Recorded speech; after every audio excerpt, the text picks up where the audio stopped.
IBPS clerk নিয়োগ 2024, যেখানে শূন্যপদ তোমাদের কিন্তু 6128টি শূন্যপদে নিয়োগ করা হচ্ছে। বেতন এখানে তোমাদের কিন্তু 42,000 টাকা দেওয়া হবে। কেন্দ্রীয় সরকারি স্থায়ী চাকরি পদে তোমাদের নিয়োগ করা হচ্ছে।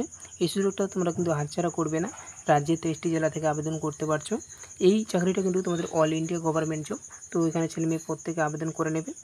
এখানে তোমাদের টোটাল ভ্যাকেন্সি কত রয়েছে, এখানে তোমাদের এডুকেশনাল কোয়ালিফিকেশন কী রয়েছে এবং এক্সাম সিলেবাস এবং এক্সাম কোশ্চেন প্যাটার্ন কী রয়েছে, এজ লিমিট কী রয়েছে এবং আফটার পোস্টিং তোমাদের স্যালারি কত দেওয়া হবে, অ্যাপ্লাই তোমরা কীভাবে আবেদনটা করবে এবং অ্যাপ্লাই ডেট কবে থেকে শুরু হয়েছে এবং অ্যাপ্লাইয়ের লাস্ট ডেট কবে, প্রত্যেকটি বিষয় নিয়ে আলোচনা করব। তো ভিডিওটা শুরু থেকে শেষ পর্যন্ত অবশ্যই দেখবে। তো চলো ভিডিওটি শুরু করা যাক। অন স্ক্রিনে দেখতে পাচ্ছ বন্ধুরা, IBPS clerk new recruitment 2024। IBPS এর ফুল ফর্ম হচ্ছে institute of banking personnel selection. Clerk পোস্টে তোমাদের কিন্তু নিয়োগটা করা আছে, যেখানে টোটাল পোস্ট তোমাদের কিন্তু 6128টি শূন্যপদে নিয়োগ করা হচ্ছে। ওয়েস্ট বেঙ্গলে তোমাদের কিন্তু টোটাল ভ্যাকেন্সি রয়েছে 331টি ভ্যাকেন্সি রয়েছে, যেখানে তোমাদের সিলেকশনটা করা হচ্ছে দুটো এক্সামের উপর ভিত্তি করে তোমাদের কিন্তু সিলেকশনটা করা হচ্ছে। প্রথম এক্সাম 1, তারপর এক্সাম 2। এই এক্সাম 1 তোমাদের কিন্তু কোয়ালিফাই করার জন্য, আর এই এক্সাম 2টা কিন্তু তোমাদের কিন্তু এই এক্সাম 2 এর উপরে ভিত্তি করে তোমাদের কিন্তু নিয়োগটা করা হবে। দেখিনি এখানে তোমাদের এক্সাম 1 এবং এক্সাম 2 এর তোমাদের কোশ্চেন প্যাটার্ন কী রয়েছে। দেখো এক্সাম 1 এর কোশ্চেন প্যাটার্ন তোমাদের কী রয়েছে। দেখো এক্সাম 1 এবং এক্সাম 2 এ তোমাদের কিন্তু দুটো পরীক্ষায় তোমাদের কিন্তু এমসিকিউ টাইপ প্রশ্ন থাকবে, যেটা তোমাদের কিন্তু কম্পিউটারে পরীক্ষা নেওয়া হবে। সিবিটি এক্সাম নেওয়া হবে, কম্পিউটার বেসড টেস্ট নেওয়া হবে। যেখানে তোমাদের ইংরেজি, যেখানে তোমাদের এক্সাম 1 এ তোমাদের ইংরেজি থেকে থাকছে 30টা প্রশ্ন 30 নম্বর, ম্যাথ থেকে থাকছে 35টা প্রশ্ন 35 নম্বর, রিজনিং থেকে থাকছে 35টা প্রশ্ন 35 নম্বর। টোটাল কিন্তু তোমাদের 100টা প্রশ্ন থাকছে, 100 নম্বরে পরীক্ষা হবে। যেখানে তোমাদের 1 ঘন্টা সময় থাকছে, 60 মিনিট সময় থাকছে।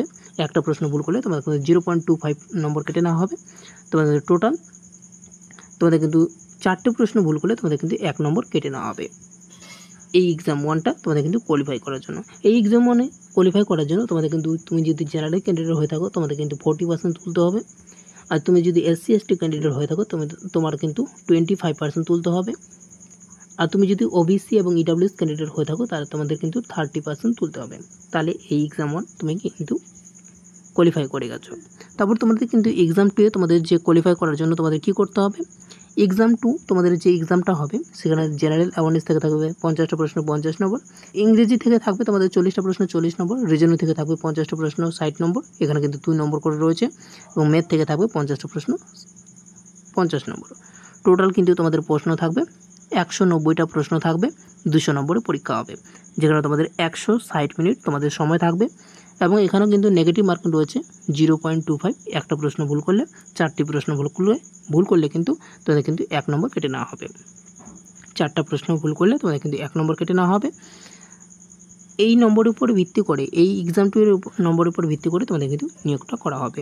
এই এক্সাম 1 কিন্তু কোয়ালিফাই এবং এক্সাম 2 কিন্তু তোমাদের নম্বরের উপর ভিত্তি করে নিয়োগটা করা হবে। তোমাদের এজ লিমিটটা কী রয়েছে, 20 থেকে 28 বছর পর্যন্ত যাদের বয়স। যারা জেনারেল ক্যান্ডিডেট তারা কিন্তু 20 থেকে 28 বছর পর্যন্ত অ্যাপ্লাই করতে পারছো। আর যারা এসসি এসটি ক্যান্ডিডেট রয়েছে তারা কিন্তু এই বছরের উপর 5 বছরের ছাড় পেয়ে যাবে। আর যারা ওবিসি এবং ইডাব্লিউএস ক্যান্ডিডেট রয়েছে এই বছরের উপর তারা কিন্তু 3 বছরের ছাড় পেয়ে যাবে। স্যালারি কিন্তু তাদেরকে কিন্তু 42,000 থেকে শুরু হবে। পার মান্থ যে স্যালারিটা তোমাদের 42,000 টাকা দেওয়া হবে। অ্যাপ্লাই ডেট তোমাদের কিন্তু 1 জুলাই থেকে অ্যাপ্লিকেশন স্টার্ট হয়েছে। তোমাদের কিন্তু লাস্ট ডেট রয়েছে 21 জুলাই। এই 21 জুলাইয়ের আগেই তোমরা কিন্তু অ্যাপ্লিকেশনটা করে নেবে। ওকে, এখানে তোমাদের অ্যাপ্লিকেশন ফি কত দিতে হচ্ছে, ইউআর ওবিসি এবং ইডাব্লিউএসদের ক্ষেত্রে 850 টাকা দিতে হচ্ছে। আর এসসি এসটি পিডাব্লিউডি ক্যান্ডিডেট যদি হয়ে থাকো তাহলে 175 টাকা তোমাদের কিন্তু দিতে হচ্ছে। এখানে ছেলে মেয়ে প্রত্যেকে আবেদন করতে পারছে, মেল ফিমেল উভয়। এবং এখানে এডুকেশনাল কোয়ালিফিকেশন রয়েছে, গ্র্যাজুয়েট পাস করে থাকলে তাহলে তোমরা কিন্তু এখানে আবেদন করতে পারছো। এবং তোমরা কিন্তু এক্সাম 2টা যারা ক্র্যাক করবে, তো এক্সাম 2 এ কত নাম্বার পেলে তোমরা কিন্তু এই চাকরিটা পাবে। তো যারা জেনারেল ক্যান্ডিডেট রয়েছে তাদেরকে কিন্তু 50% যদি তুলো, তোমরা কিন্তু যদি 50% তুলো তাহলে এখানে ক্র্যাক করে গেছো, এবং ক্র্যাক করে গেছো মেরিট লিস্টে নাম চলে আসবে। এবং যারা এসসি এসটি ক্যান্ডিডেট রয়েছে তাদেরকে কিন্তু 40 নম্বর উঠাতে হবে এসসি এসটি ক্যান্ডিডেটদের ক্ষেত্রে। আর যারা ওবিসি এবং ইডাব্লিউএস রয়েছে তাদেরকে কিন্তু 45% রয়েছে। আর যারা 90% তুলবে তাদেরকে কিন্তু পাক্কা তোমরা এই চাকরি পেয়ে গেছো।